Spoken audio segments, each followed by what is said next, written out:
Good afternoon and welcome to the Department of Family Support Services Housing System Navigation Coordinator RFP webinar.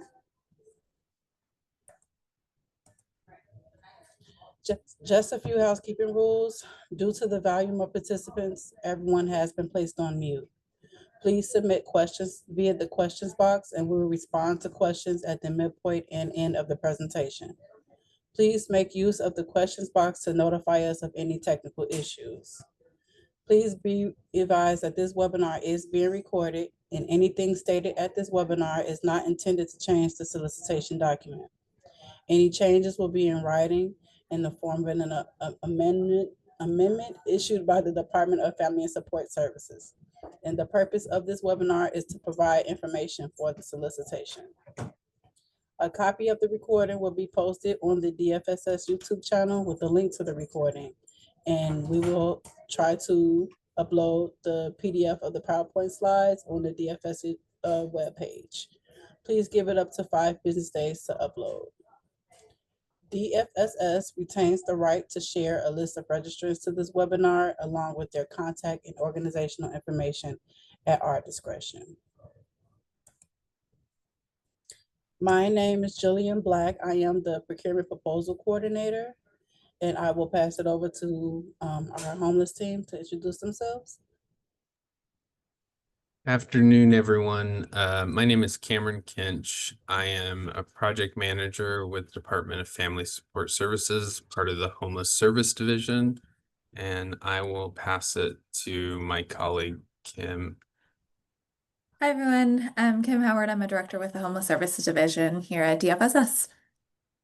Thank you. And at this time, we will now go through the background of the RFP, the purpose, the scope and program description, the selection criteria, timeline, technical assistance for applicants in e-procurement, and then one last round for questions.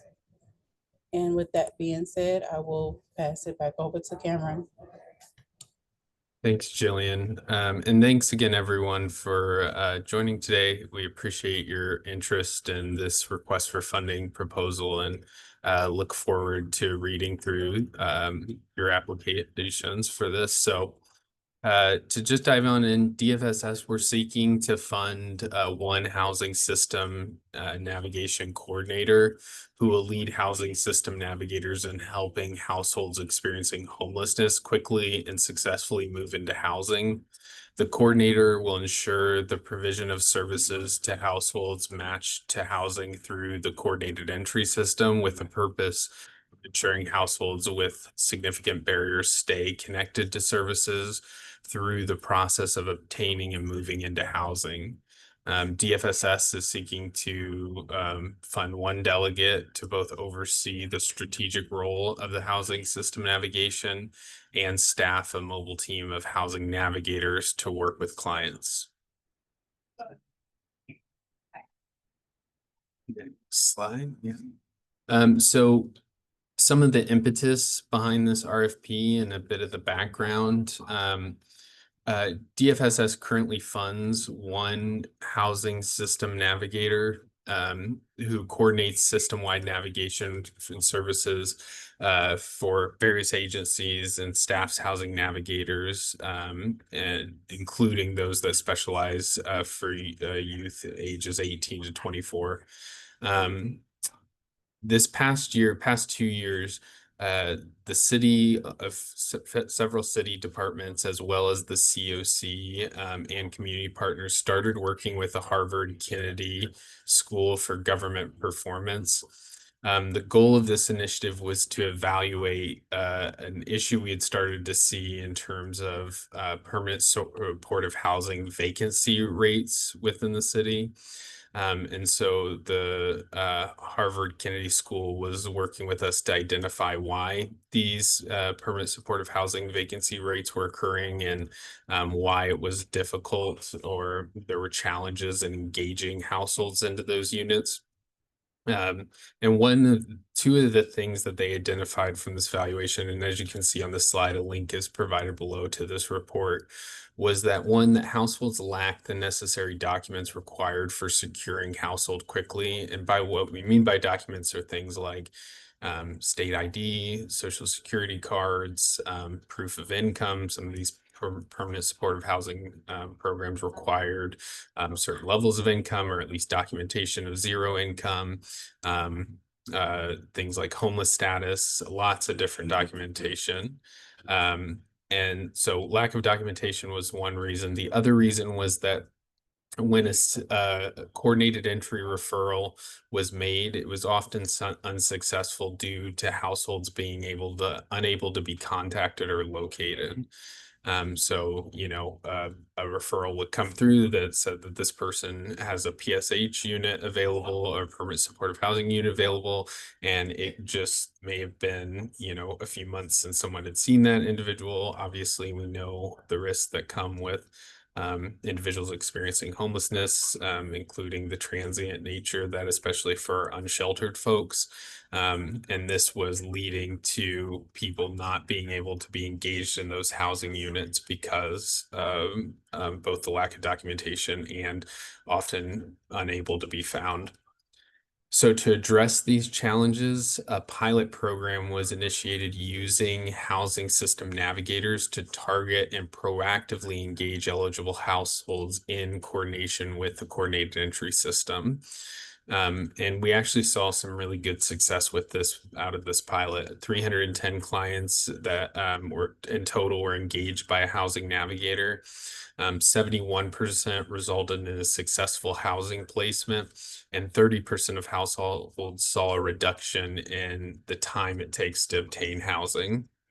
I really encourage you to check out the report that's linked here and look a little bit more into that.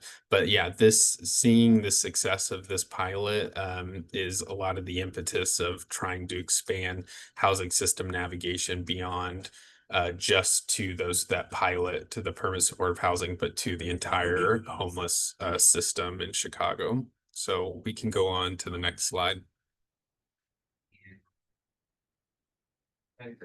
Yeah, and that brings us to, so who are we looking to target with this funding proposal? So the Housing System Navigation Coordinator will need to work with the Chicago CES lead, and I should just add a clarification. CES stands for the Coordinated Entry System lead, and that is all Chicago.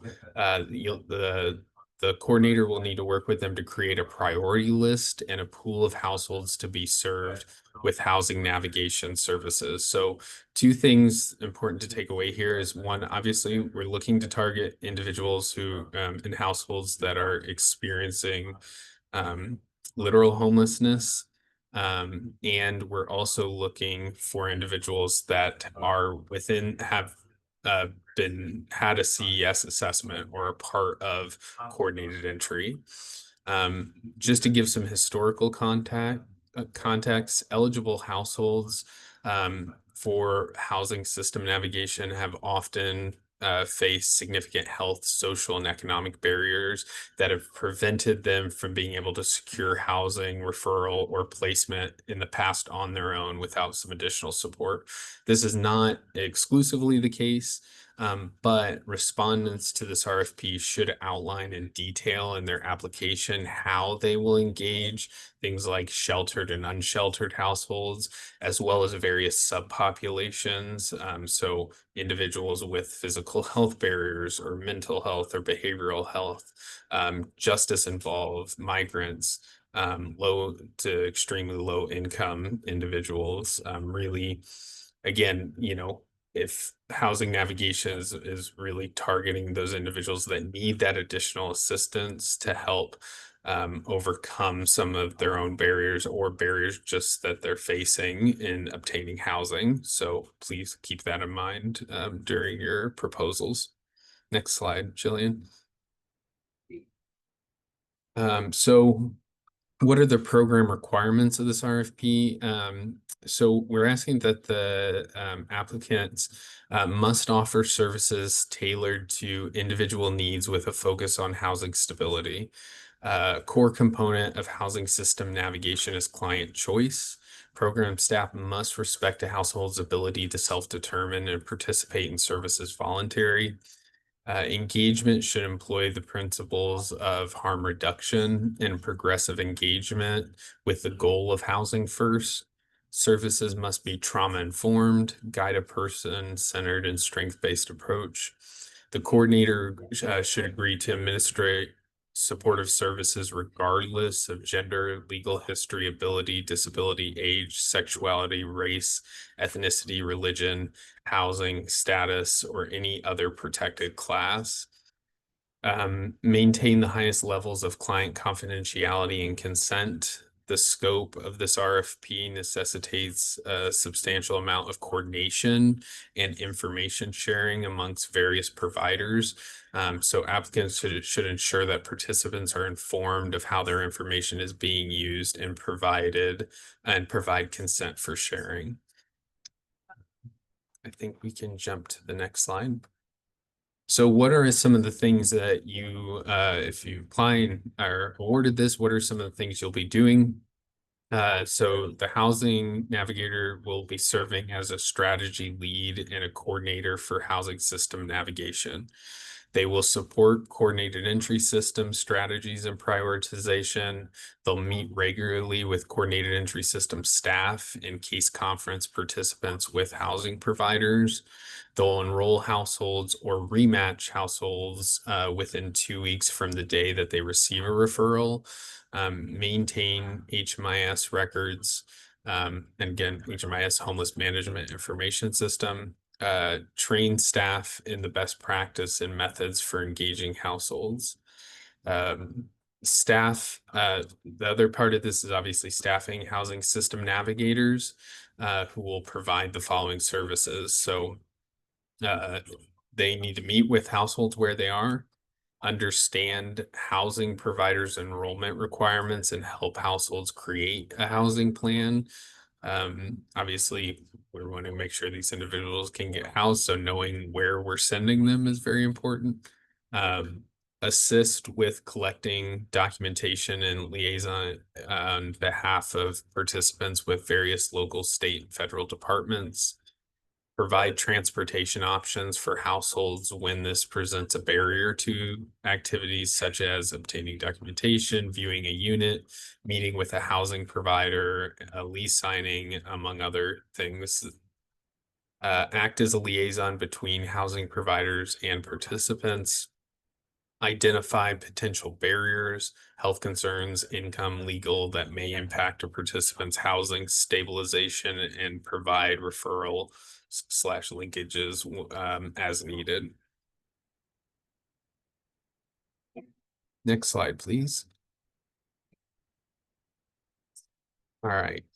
So what are the things that we will be monitoring or look at to determine the success of a program as part of this request? So we will be looking, tracking progress towards achieving goals and outcomes of this program. We will monitor these performance standards. And obviously these isn't a limit. This is kind of our baseline. There are more things that we will work with the applicant to review and to track, but the main things are the average number of days from a housing system navigation referral to housing move-in. We want to see that less than 50 days ideally, since a person is getting additional services in terms of housing navigation. We want to make sure that that's actually lessening the length of time they have to wait for housing. Percentage of people enrolled who actually move into the housing. We have a goal of 95% with that. We want to, and again, we have kind of high standards for that, but really believe that this intervention can achieve that. Percentage of people referred to housing system navigation who enroll in services. We have a goal of 60%. So again, this is just making sure that that were, if you're being referred individuals from coordinated entry, that we're actually getting them into housing system navigation, that they're not falling off, or that we're finding strategies to actually get them engaged in that program. And the average number of days to connect with the identified household after the housing system navigation coordinator receives a referral. And we have a goal of this of 2 weeks or less. So again, trying to make sure that this is a rapid intervention, that we're moving quickly to connect with households, and that we're getting them housed as quickly as possible. Next slide. You will want to review this in the actual RFP because this is not the full details for each of these, but these are the main core things that we'll be evaluating and scoring as part of your proposals. The main things are community involvement, organizational capacity, strength of the proposed program, performance management and outcomes, reasonable cost, budget justification, and the leverage of funds. Please, again, just to stress, please make sure you read through this. It goes into much more detail on each one of these sections and what we're looking for. And yet just be sure to review that in the RFP. Next slide. As well as your actually written portion of the RFP, which was the previous slide, we will also request the various attachments as part of your proposal. So you will need to provide liability insurance, board member identification, your SAM certificate, a certificate of good standing with the state, bylaws and articles of incorporation, financial statements, IRS determination letter, and we do have a budget form that we ask all applicants to attach. Next slide. So the actual evaluation process, you will be evaluated based on the strengths of the proposal and the responsiveness to the criteria we just outlined. Failure to submit a complete proposal or respond fully to all the requirements may make your submission subject to rejection. Once we've scored everyone, reviewed everyone, the commissioner, upon review of the recommended agencies, may reject or deny any recommended agency that have applied for grants based on previous performance and or area of need. And DFSS reserves the right to ensure that all mandated services are available citywide and provided in a linguistically and culturally appropriate way. So just things to keep in mind while you're working on this. Next slide. So what's our timelines looking like? Well, we have our webinar today, obviously, but the due date to submit pre-proposal questions is September 2nd, 2025. So if you have any questions that you want more detailed clarification from us, you have to make sure you get us those questions by September 2nd. Applications are then due September 19th by 12 p.m. And this program period will begin January 2026. Going on to the finance stuff. So budgets and cost proposals, the term of contracts executed in this RFP will be from January 1st, 2026 to December 31st, 2028. So 2 years, based on need, availability of funds, and contractor performance. DFSS may extend this term for up to 2 additional years, with each extension not to exceed 1 year. We anticipate that each award will be between 400,000 and 450,000 annually, depending on the size of the scope and the proposed program. Like I said earlier, I know it said each, but DFSS does anticipate just funding one agency for this RFP. This contract will operate on a reimbursement basis only, no cash advance. Please submit a budget for 1 year period, and then every year you would be required to resubmit a budget. Cost category definitions are attached as budget instructions, and Sorry about that. Cost category definitions are attached as budget instructions in every RFP except RFPs that have no cost proposals. Be thoughtful and inclusive when developing your budget. Apply for your program's actual cost. We generally can't give you more money than what you ask for, something to keep in mind. And use the reasonable cost question on the application to discuss how you determined the costs reflected in the budget.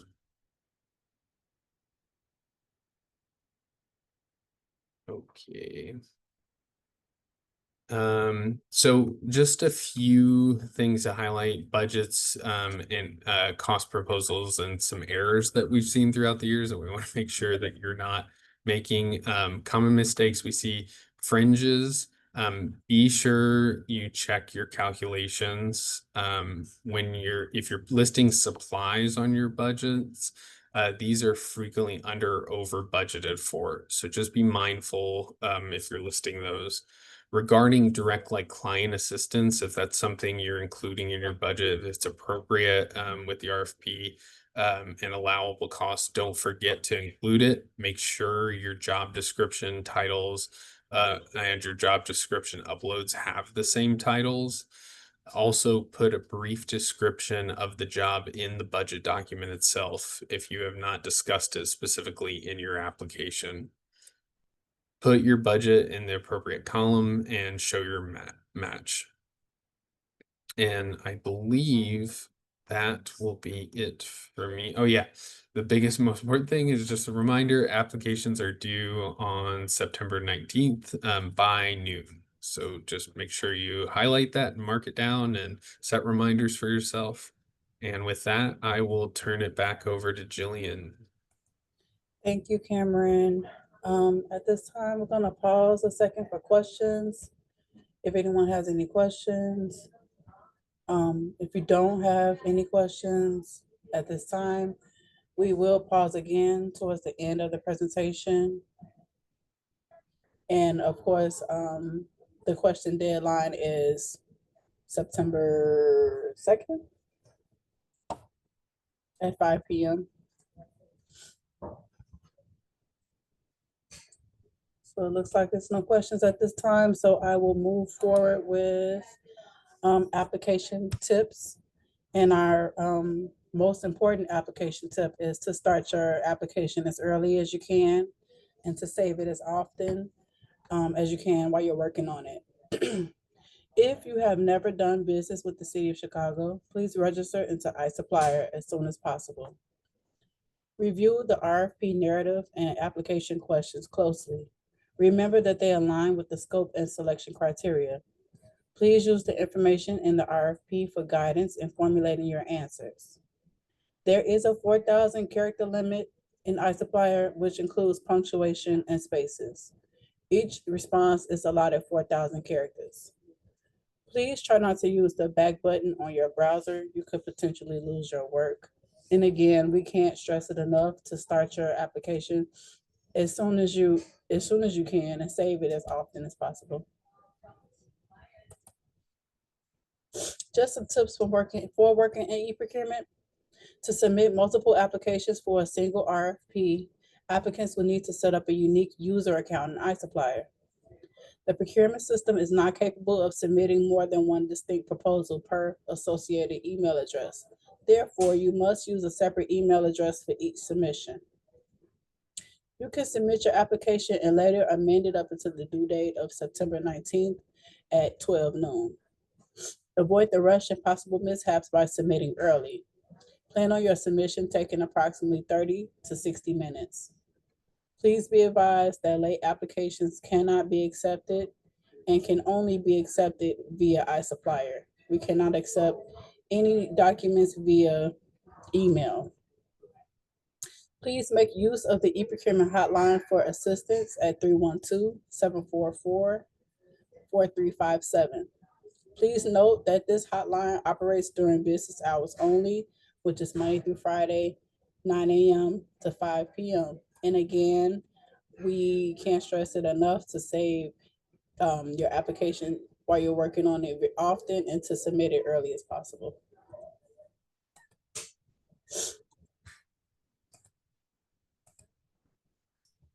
For agency requirements, we require agencies to provide articles of incorporation and any amended articles of incorporation.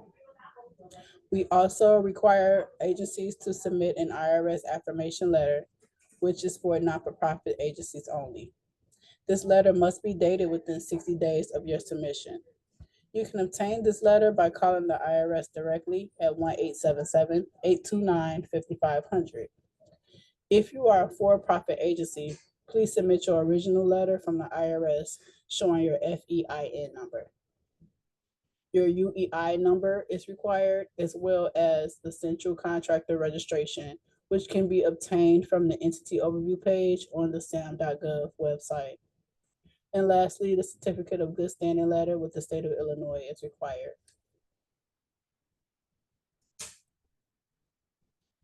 As of April 2024, we have a new labor peace agreement ordinance, which will apply to all DFSS and CDPH delegates that have 20 or more employees working for their organization. The only exemption are hospitals. The contractor must provide written notice to the commissioner or her designee within 72 hours of becoming aware that employees want to organize or that a union seeks to represent employees. You may ask, what is an LPA? A labor peace agreement is an agreement between an employer and a labor union that ensures that an organizing drive is not impacted by union busting techniques, including employee retaliation. And in return, they will not strike or stop work in a way that would impact human services. For technical assistance, on the DFSS webpage, there should be a link to the RFP as well as training documents. Please see the alert section on our website. And if you have any questions or registration or any e-procurement technical assistance questions for delegate agencies, you can reach out to customer support at cityofchicago.org. And they also could be reached via email at 312-744-4357. And we also have training materials, which includes documents and videos online. Those can be found on the cityofchicago.org website under iSupplier and under online training materials. With that being said, we're going to now enter into the how to enter your responses and accepting any amendments. Step 1, for entering your response or accepting an amendment, you select Create Quote from the drop-down menu in the Actions box and then click on Go. This will take you to the application page where you can get started. If the RFP you are interested in has been amended, you will need to acknowledge and accept the amendment to start or submit your response. To accept the amendment, please click View Amendment History. To begin the acceptance and acknowledgement process, please follow these steps after clicking View Amendment History. First, you click on the document number. Next, you click on the infinity or eyeglass icon to review the amended changes to the RFP. And then you click on Acknowledge Amendments button to acknowledge receipt and understanding of the changes and proceed. And by acknowledging the amendment, you are indicating that you are aware of the changes made to the RFP in the amendment. Step 3, when you get to this screen, which is the Acknowledge Amendment screen, you click on the I accept checkbox, and then you click on Acknowledge.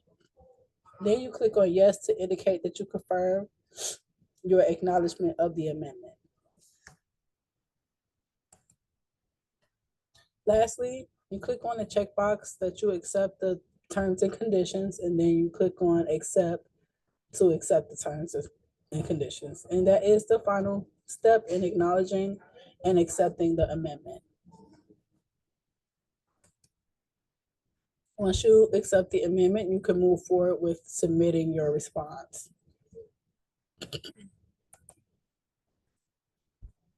So once you're ready to submit your response, meaning that you've answered all required questions and you've attached all required documents and you've triple checked everything, you start by saving your draft one last time and then you click continue. If you are missing information, you will be given an error message up at the top of the page. Usually the error message directs to something left undone in the application. So in the last example, the error message indicated that the lines found under the lines tab had not been completed.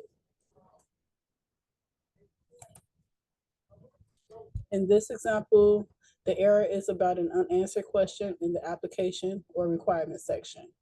The quote value refers to your, in this case, missing answer. So once your application is free from errors, you are now ready to proceed and submit. And at this point, clicking continue should put your application into the review and submit phase.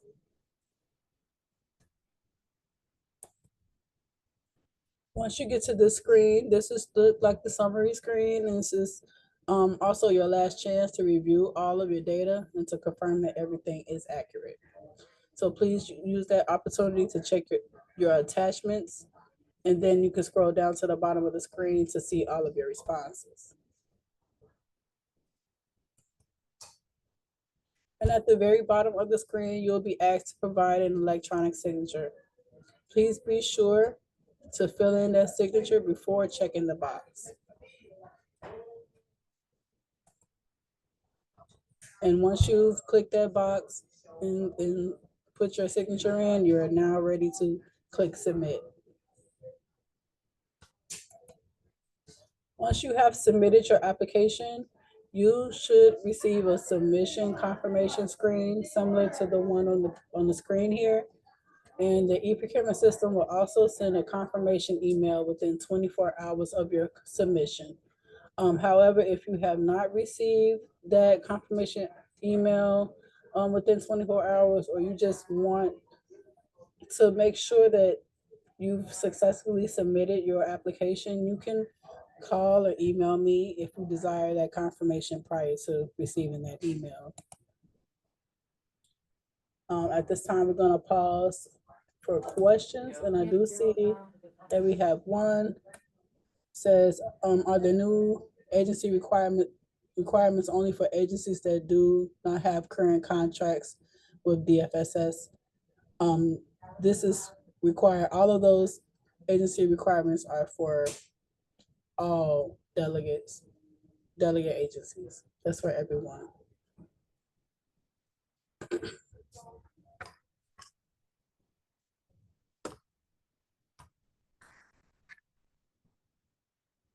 And I don't see any other questions in the chat.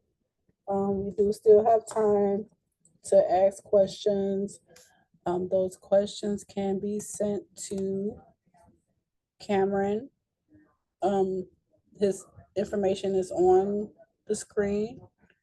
And those are for questions related to the program. For any non-programmatic questions, if you're having issues with technical iSupplier, e-procurement, those can be sent to the e-procurement hotline and help desk. Their information is listed here. Customer support at cityofchicago.org and 312-744-4357. That hotline is open Monday through Friday, 9 a.m. to 5 p.m.